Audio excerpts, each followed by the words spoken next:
So in this Zumper tutorial video, I'll be showing you guys how to find rentals with no security deposit on Zumper. So once Zumper's opened up, I want you to go to the location bar and type in your location. So for this example, I will use Los Angeles, California. Once you have your place selected, I want you to go to where it says deals right here in the top left and then press on that. Then scroll down to where it says no security deposit and make sure that is selected.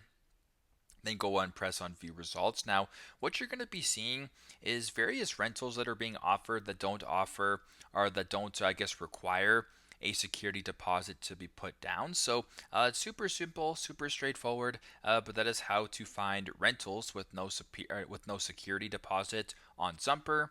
Thanks again for watching, and I hope this video helps.